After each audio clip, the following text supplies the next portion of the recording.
There we go. That's better. So it is at 21%. It should be okay for tracking my workout, but honestly,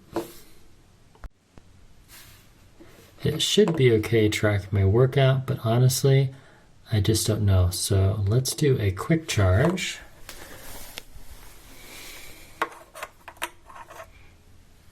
Can't really pause this.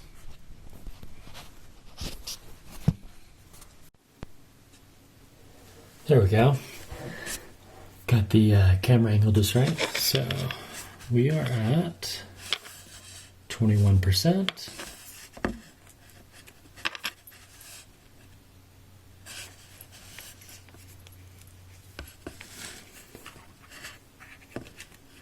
Come on, just connect. There we go.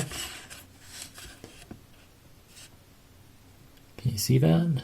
I have no idea what this video quality is going to be like, but hey, we'll find out.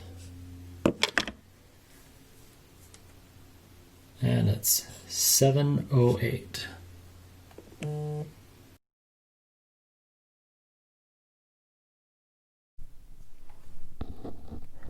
Well, my Surface died, so I had to use me filming on my OnePlus SE why this Surface charges. But the Surface did last 27 hours, almost 27 hours. One day, just shy of 1 day and 2 full hours. All right, so the quick charge, if you're a runner, step number 1, put your Polar Grit X into airplane mode and then charge it. There's only one way to charge it. You just line up the little red dot. Oh, this is really funny. So when you're charging it and you uncharge it, not full yet. I just love that. Good job, Polar developers. So the battery was down to 21%, and at 7:26 it was at 47, and now if we click back, it's 7:35.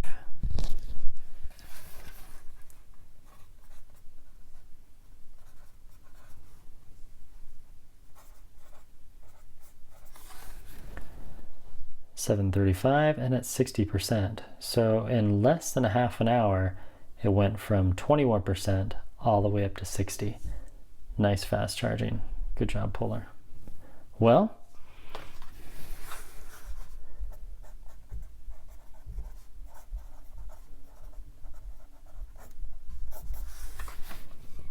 it is time for a run. So I'm going to disconnect this. Now it's at 61%. Awesome.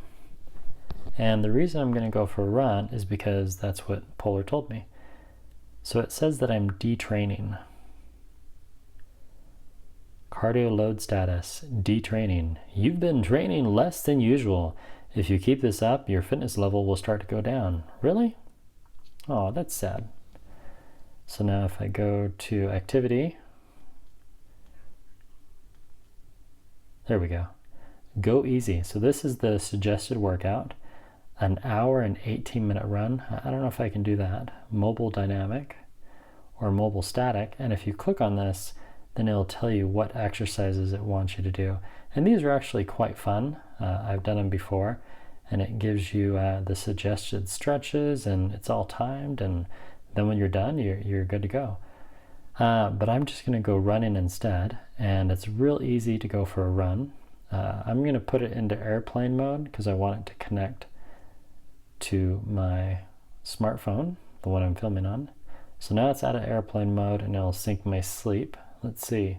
Ooh, very poor. Oh, that's not good. A 58. Eesh. My highest is 81. I slept for almost 5 hours. Well, that's going to have to do.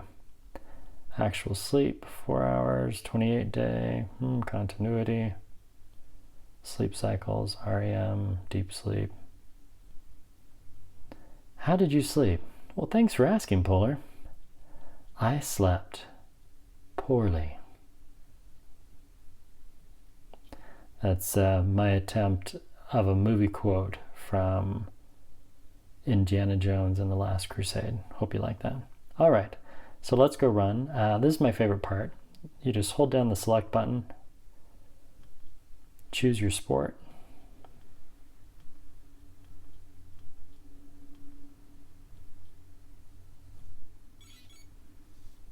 and that's it. So now to compare, this is the Samsung Galaxy Watch. So to start this sport, well, it depends on your watch face. You have to go to the right screen, choose workout, and then you choose running, or you can do widgets, and I can just do running like that, and then automatically starts. 3, 2, 1, burp. Now here's the bummer part. Once you're in this workout for the Samsung, you can pause it, and there we go, pause. Now I can navigate anywhere on the watch, which is really cool. And then there's the little running man, and I can just click on him, go right to my workout. Very awesome. But I can't edit the workout. Whereas on Polar, I can pause the workout. And then right here, I can go to settings, and I can change the settings for that workout. So if I were to be running at night, I can enable the backlight to be always on. A nice feature.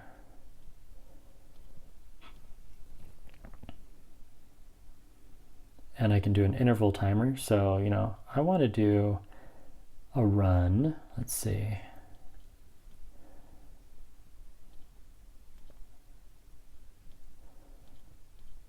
I'm just gonna do a short run, 25 minutes. So now the interval is set, and then it automatically said timer for this session on. So now when I resume my workout, it's going to do a countdown of 25 minutes, and then it'll beep at me. There we go. Well, I better get outside and start running. Now, I don't know if this is enabled, so I'm going to finish this workout.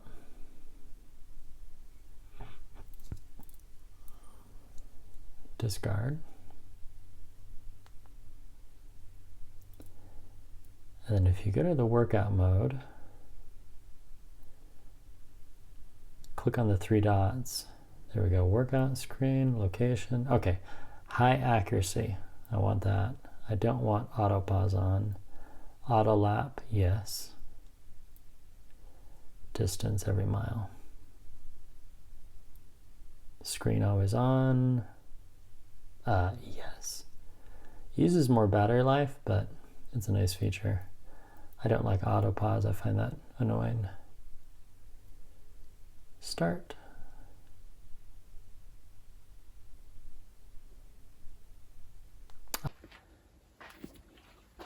And here we are, halfway through the run. One of the perks of living in Utah County, there's construction everywhere. Anyway, this is some dude's house that's being built, and just want to give you an update on my gadgets. Let's take a look. This is the Samsung Galaxy Watch3. So there's my heart rate, and I can, I don't know if I can, let me see if I can, my heart rate was on there. So you have the time, calories, speed, pace, heart rate zones, which is new. This is new on the GS3, but they said a lot of these features are going to be coming to the Active 2 and possibly the original Galaxy Watch that was released in 2018. One thing that's awesome about this smartwatch and many others, right here on the main screen, you can just click on the running man and it takes you right to your device. Now, if you want to make a phone call while you're running, yeah, you can do that too. You just go to apps. Oh, that's Samsung Pay. I tried to restore on this and it didn't quite work. There we go. Samsung, what are you doing? There we go. So yeah, I could go right here to my contacts, click on phone, and then make a phone call. Disregard that phone number, I'll zero that out. So I could call KODJ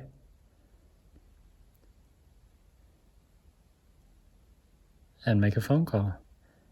Can't make through phone, connect to mobile. Anyway, you get the point. I have the Microsoft Surface Duo at home. I'm not going to run with that thing. And then, of course, interactive watch screens. Very awesome. So the Samsung Galaxy Watch 3, yes, it is a true smartphone. Excuse me. So the Samsung Galaxy Watch 3, yes, it is a true smartwatch by any means. Is it accurate? Well, if you have heart conditions, I wouldn't recommend this one. I would consult a doctor first. But for a weekend warrior and you want nice running stats and a true GPS watch, this is the LTE version. So I could call up AT&T, pay them $10 a month, and they would assign a cell phone number to this device. I can leave my phone at home, make phone calls, do all that fun stuff. We have one of my favorite watches from the past, I don't know. I would say this is probably one of my favorite watches this year. This is the Polar Grit X. You can see the, come on phone, focus. There we go. Now, one of the downsides to this is it's not a true smartwatch. It's a smart fitness gadget.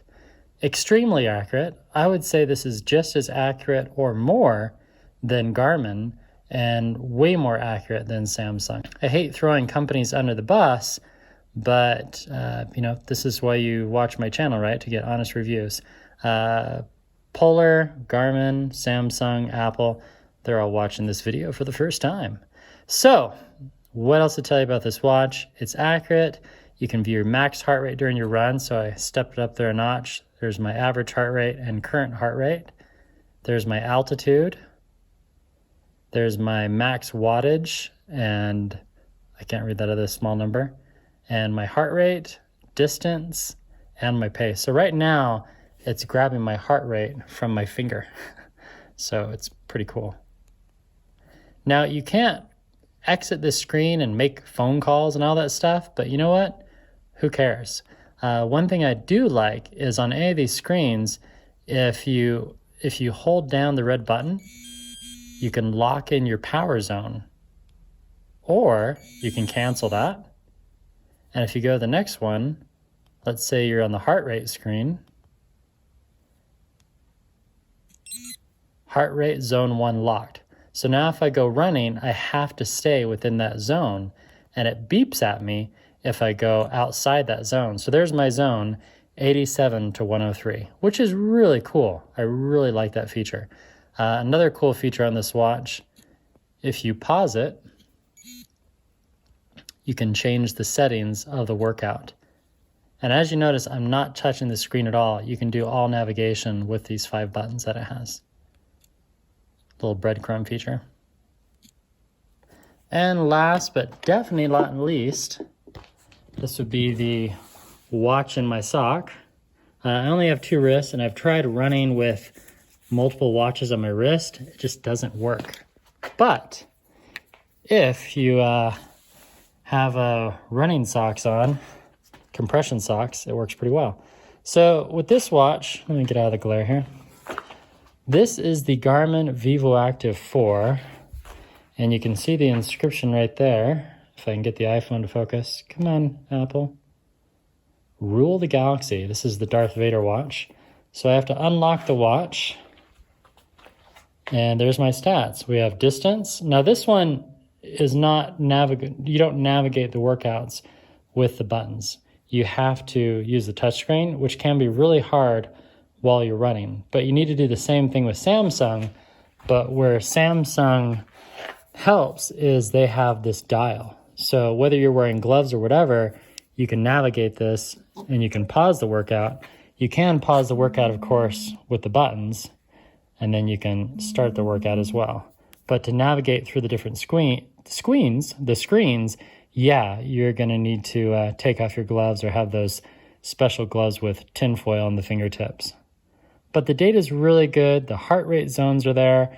There's a really strong focus on heart rate. You can navigate outside the workout view, and it's just awesome. So 3,535, whereas Samsung thinks I'm at 3,848. Interesting. Oh, yeah. So this is what it sounds like when you fall either below or you supersede your zone alert.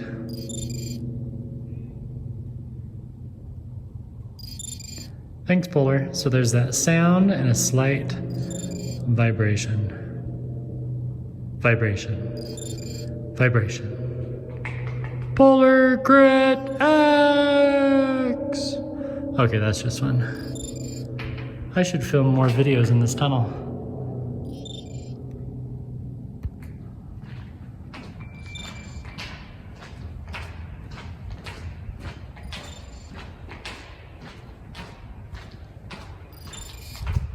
Okay, Polar, I'll start running.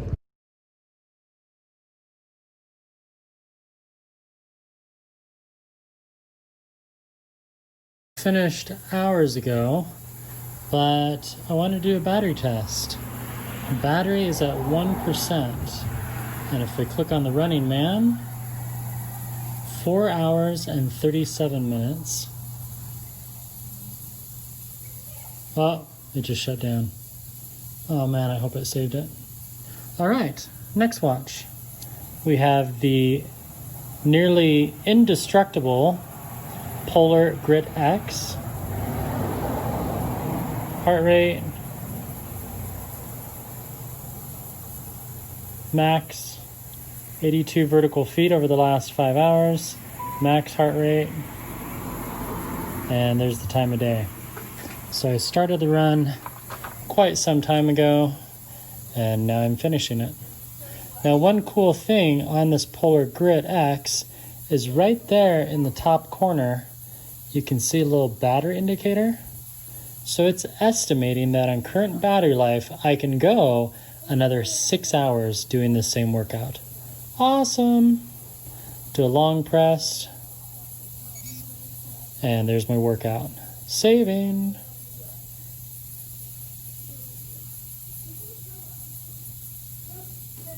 And there we go. There's all my heart rate zones, energy used, pace, speed zones, power. I mean, what doesn't it track, right? Cadence, altitude, ascent and descent, best lap. I ran a 6-minute lap. That's awesome. That's probably half a mile. And there's all my laps right there. Sorry, we're getting some glare on this. Hopefully you can read that. Not bad for an aging man. You've reached your activity goal. Woohoo! And then it buzzes. And then it buzzes again. Then it buzzes again. And that's about it for gamification. And then if I scroll to my activity screen, 264%. Okay, I overshot. So even though I only ran for about 3 miles, I just kept the GPS running, because I wanted to test GPS leakage. So there you go, 13,000 steps. Saturday, I have really good days. Not bad, and after almost 5 hours of GPS, the battery only dropped, come on, 48%, so it dropped, it was at 61, so it only dropped 12. Sorry, a car was driving by. So the battery only fell 12% over 5 hours. That's amazing, Polar. I only have to charge this watch once every 6 hours. I love it. Okay, last watch. It's in my sock. Oh, almost fell over. So that distance, not right. Heart rate's good, but this Garmin vivoactive 4 does have GPS leakage. So no, it cannot rule the galaxy. Sorry, Darth Vader. Really sorry about that. So, but I do love it. When you're actually moving, it does a really great job of accuracy. Heart rate's pretty good. It responds really good when you stop or start. And we'll just stop this workout and save. Live track canceled. Yeah, I don't have my OnePlus phone with me, so I couldn't do live track. Ooh, new record. Let's see what it is. Fastest smile, 11. Oh man. Chris, JP, I'm sorry, I tried. So there's my summary. Heart rate zones, up and down. There's, wow, it looks like I ran the state of Washington there. Is that Washington or Connecticut? Anyway, so there's all my distance. There's all my steps, 8,000 steps since 9 a.m. this morning. Average heart rate, all that fun stuff. And then if I click back, it goes back to this. And then there's all my stats. So this is the My Day. Love this watch. So which one was more accurate, Garmin or Polar? Sorry, I'm gonna have to go with Garmin. So this has the activity of 264%. So it's not just about steps. Steps are feckless. But really what you want is the intensity of your workouts and the frequency too. That's important. So right here, here's my intensity according to Garmin, which are these intensity minutes. And I'm supposed to have 150 intensity minutes weekly. Well, I'm at 371 after just 3 workouts, so I'm having a pretty good week. You're welcome, future self.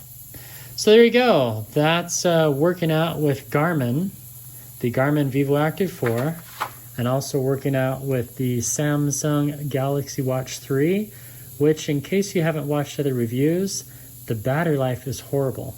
So I did about an hour of GPS yesterday.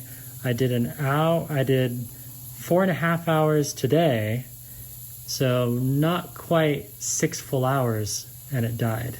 I put it into airplane mode last night and tracked sleep for about 5.5, 6 hours, but it was in airplane mode, screen was off.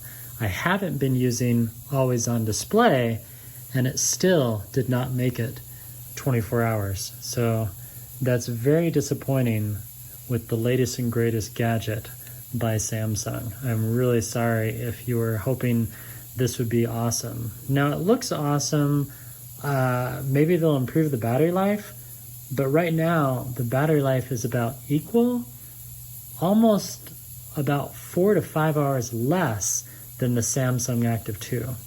So design is great, smartwatch functionality is great, accuracy is good, even great at sometimes. Love the new bezel, but the battery life and as far as new features, I don't think it's worth upgrading, and this is only my 3rd day with it, so I'm gonna have to say thumbs down on the Galaxy Watch 3. Garmin, I've been using the Garmin vivoactive 4 on and off. This is my 3rd one since last November. Love it. And this is month 2 with the Polar, still my go-to watch. It's just, it not only gives you all your video, it's not only gives you all your data and presents it in a very readable and understandable fashion. So there's my resting heart rate and max heart rate today, lowest HR during sleep. Ooh, that's not good. And then it just has all these different screens. I love it. So it's telling me to do some supportive stretching. But as far as my active minutes, I'm good for the day. And yeah, but the only thing I wish this had was a little higher resolution on the screen. Sometimes indoors, I have a difficult time reading the text, and I'm always turning on the backlight. But the battery life, 6 days. It's a champ. It's never locked up on me. It fully charges in a little over an hour, and then you're good for 6 days. The design is great. I believe this one is about the same thickness as the Active Watch. Yeah, they are really close. They kind of look This one looks a little bulkier maybe. This one definitely has a more polished design. But this has a battery life of 2 days and I think 4 hours. Even when I did the battery optimization, I think you can see that in one of my other videos. And this one, I just use it, notifications are on. There's a notification right there. Instagram, Tortuga Hiker liked your video. Well, that's nice. Thank you, Turtle Hiker. Clear. You have memories with Sasha Rich. Oh, I'll get those later. All right, so it died again because the battery is completely dead. So I'm gonna have to charge this, which will take about 2 hours. The Garmin and the Polar, I'm good for the rest of the day. Let's see, 40%. I don't have to charge this till Monday. As long as I don't do a lot of GPS, which I'm kind of tired. And the watch faces are really cool. Sorry, I was thinking of the Garmin vivoactive 3 there. Got confused. The watch faces on the Garmin are pretty cool. There's 5 different Darth Vader ones. I need to install the new one. I don't have them installed on here yet. Sorry, I did a restart. But there you go. This one is definitely the smallest.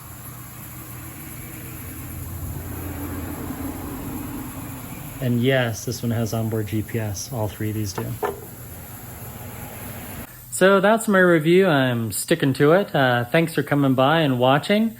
Not in my studio, so the sound's probably a little off. Sorry. I just didn't have time, and I wanted to showcase that Galaxy Watch 3. I don't know if I've even posted the unboxing yet. But I like it. I don't think it's for me. I'm going to either sell it or return it. But if you don't have a watch yet and you just have $450 laying around, sure, yeah, go ahead and buy it. If you already have the Galaxy Watch from 2018, no, don't buy it. If they have the Samsung Galaxy Watch Active or the Active 2, no, don't buy it. Yeah, maybe wait for it to go on sale. I bet if you wait another month, AT&T and T-Mobile and Verizon, they'll do the buy one, get one free. Yes, it's worth $200. For $200, it would be a great watch. I do recommend getting the LTE edition because it's just a little bit higher quality and it has more RAM. So that's a bonus. But they really should have made it just a little bit heavier, maybe a small bit wider and another millimeter thicker, and it really needs a 600 milliamp battery. So Samsung, if you're watching, please put in bigger batteries. I would love to promote your watches and give them 2 thumbs up, but the battery life is horrible, and you can do better, Samsung. You should do better. You owe it to us, the customers, to do better. So that's all I have for today. Thank you. This was a longer than expected video, but I needed to include all those details. Those are my cool movie posters. That one's from Cartoon Fortress, so thank you, Cartoon Fortress, for the Goonies poster. And I'll have another video on Monday. I'm going to take Sunday off. Thanks again for your support, and remember to always run farther to go further in life. Goodbye.